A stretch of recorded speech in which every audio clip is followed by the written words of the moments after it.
Was hat es denn nun mit diesem Altersunterschied auf sich, der zwischen Seelenpartner, Dualseelen, wie auch immer wir das nennen wollen, oft Bestand hat? Also oft ist jemand ganz viel älter als der andere. Manchmal ist es auch der Mann, der unüblicherweise 20, 30 Jahre jünger ist. Wir müssen auch mal nicht so extrem starten, können ja mal mit 5 Jahren anfangen oder 9 oder 15 oder 25. Das ist dann schon ein bisschen mehr. Und oftmals ist es eine riesige Herausforderung, ne, für Frauen, die älter sind und er ist so jung, oder auch umgekehrt, wenn jetzt der Mann sehr viel älter ist, weil beide sind natürlich von der Gesellschaft her mit riesigen Klischees konfrontiert. Da ne, hat man so seine Meinung, weshalb da der eine mit dem anderen zusammen ist. Er hat bestimmt irgendwelche Vaterthemen, also sie hat Vaterthemen und er hat seine Mutterthemen nicht aufgelöst, wenn jetzt er sehr viel jünger ist oder umgekehrt. Ja, alle möglichen Konstellationen, alle möglichen Vermutungen. Oder man kann sagen, es geht um Geld. Der eine will nur das Geld des anderen oder nur den Status oder den Lebensstil oder den Pass oder was auch immer da noch mitspielt in die jeweilige Beziehung. Und es geht jetzt aber hier um Selbstfindung, es geht um Liebe, es geht um, ja, Erwachen, um zu sich finden wirklich. Und da ist es manchmal genauso eine untypische Person, respektive von auf dem Papier untypisch, die eigentlich überhaupt nicht zu einem passt, die man sich nicht ausgesucht hätte, wo eigentlich auf dem Papier alles dagegen spricht, dass es irgendwie klappen kann als Beziehung, als Liebe, dass zwischen so zwei Menschen doch gar keine Liebe sein darf und auch gar keine Liebe sein kann.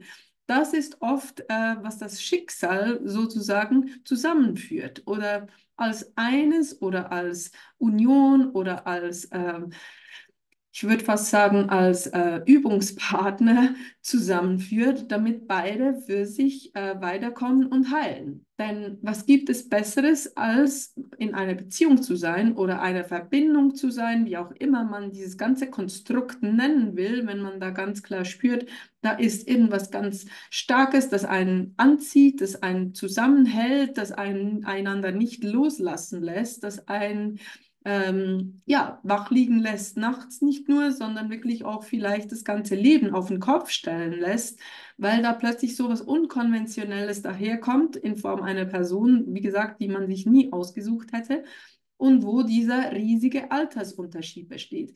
Das fordert förmlich dazu hinaus, alles Alte, alle überholten Denkweisen, zu entsorgen und hinter sich zu lassen. Was ich jetzt aber so schnell und nett in 2 Minuten sage, ist im realen Leben so schnell und nett nicht getan, weil das, wie gesagt, gesellschaftliche Tabus aufs Parkett bringt, die man dann überwinden darf, jeder für sich, jeder der beiden Partner. Ne? Wenn der eine viel älter ist als der andere, ist es meistens für beide eine Herausforderung, weil sich beide sagen, das habe ich mir eigentlich nicht so ausgesucht, das habe ich mir auch nicht so gewünscht.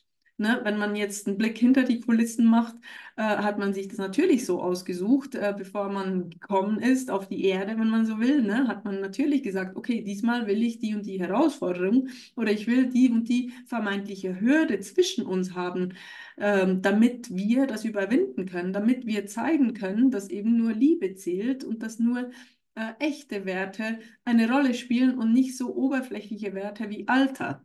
Weil, wie wir alle wissen, gibt es ein reales Alter im Sinne von, ja, so real ist es eben nicht, aber wir kommen irgendwann auf die Welt und dann fängt die Uhr an zu ticken, wenn man so will, und die Sanduhr wird gedreht und dann werden die Jahre gezählt und irgendwann kann man an der Skala ablesen, okay, das waren jetzt so und so viele Jahre und das bezeichnet man dann, wie ihr alle wisst, als Alter.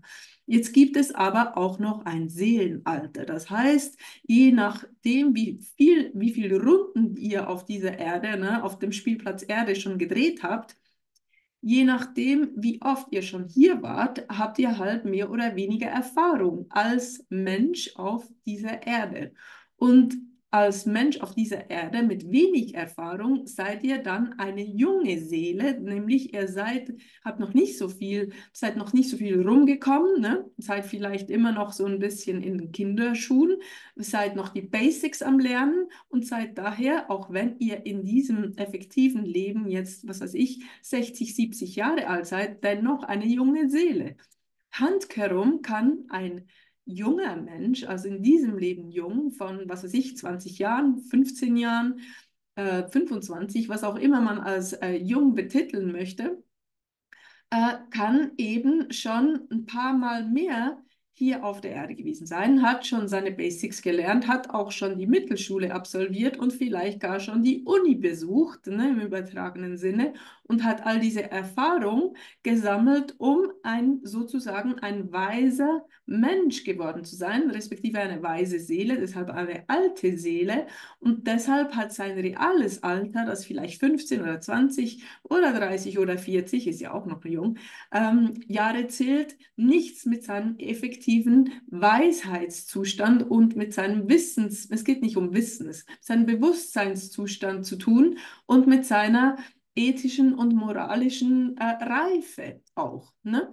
Also das sind zwei völlig verschiedene Sachen. Jetzt kann ein junger Mensch mit einer hohen seelischen Erfahrung, respektive einem hohen Alter seelisch, zusammen sein mit einer älteren Person, die vielleicht jünger ist vom Seelenalter her. Und dann kann es sich so anfühlen, als wäre der junge Mensch mit aber mehr Seelenalter reifer und weiser als die ältere Person. Und darum geht's, ne? Oftmals sind die auch eigentlich so gleich alt. Also ja, das ist jetzt sehr salopp dahergesagt, aber es gibt ja aus irgendeinem Grund dann diese Anziehung zwischen den beiden und dieses Wiedererkennen und dieses Einheitsgefühl und dieses wir gehören zusammen, obwohl auf dem Papier alles dagegen spricht. Vor allem spricht im Pass alles dagegen, weil da ist ja unser Alter festgehalten und da, ne, denkt man dann mal so, oh Gott, oh Gott, oh Gott, das darf doch nicht sein, das kann doch nicht sein. Aber wie erkläre ich mir dann, dass ich diese große Anziehung spüre und dieses Zuhausegefühl und dieses Ankommen und diese Liebe halt, ne? Und ja, das sind die verschiedenen Konstellationen, die es halt so gibt. Und so könnt ihr euch erklären, und deshalb mache ich auch dieses Video, dass ihr vielleicht hoffentlich Frieden damit machen und finden könnt, dass da eben dieser große Altersunterschied ist und dass ihr da gesellschaftliche Tabus sprengt und Ketten sprengt, in die wir gelegt wurden, die überhaupt keinen Sinn machen. Ne? Es ist ja noch so halb anerkannt, dass der Mann älter ist als die Frau, vielleicht auch ein paar Jahrzehnte, aber umgekehrt geht das schon mal gar nicht.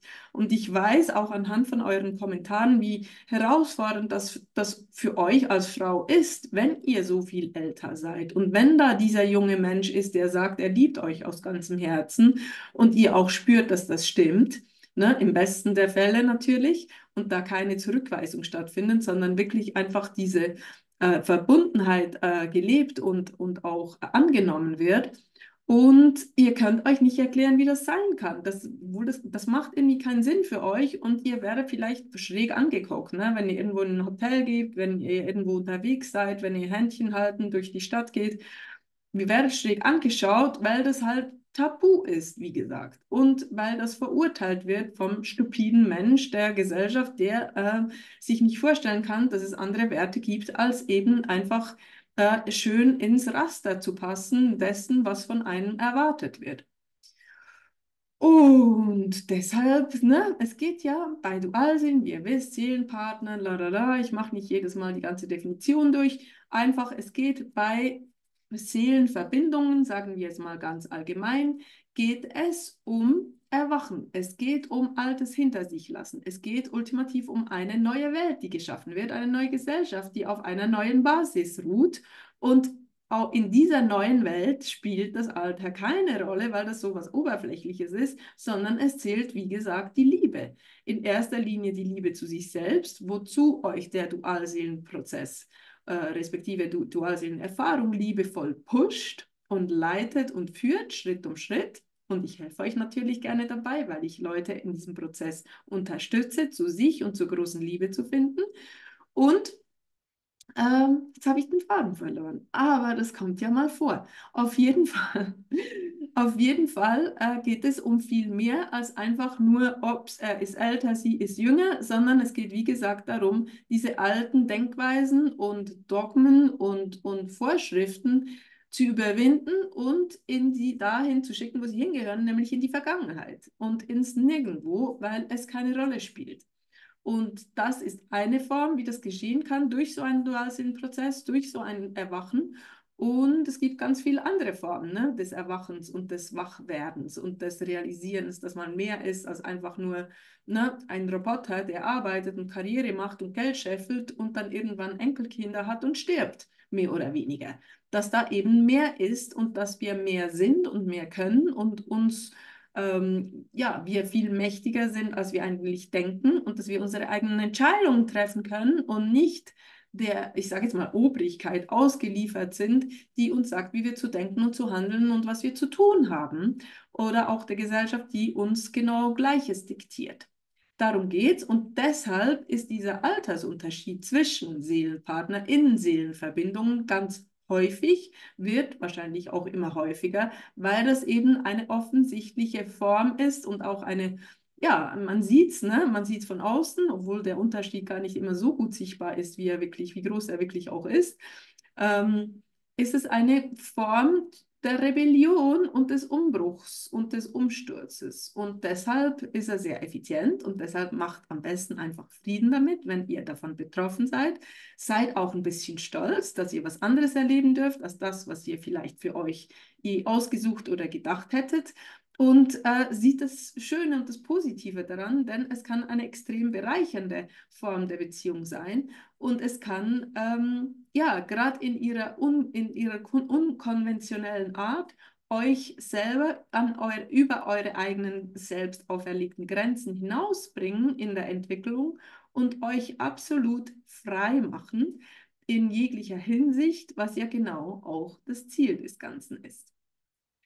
Ja, ich arbeite gerne mit euch, wie gesagt, wenn ihr Lust habt und ich freue mich, wenn ich ja, euch kennenlernen darf und ich sage ganz viel Mut bei diesem Weg, ganz viel Vertrauen und es ist alles gut und es kommt alles gut. Alles Liebe. Tschüss.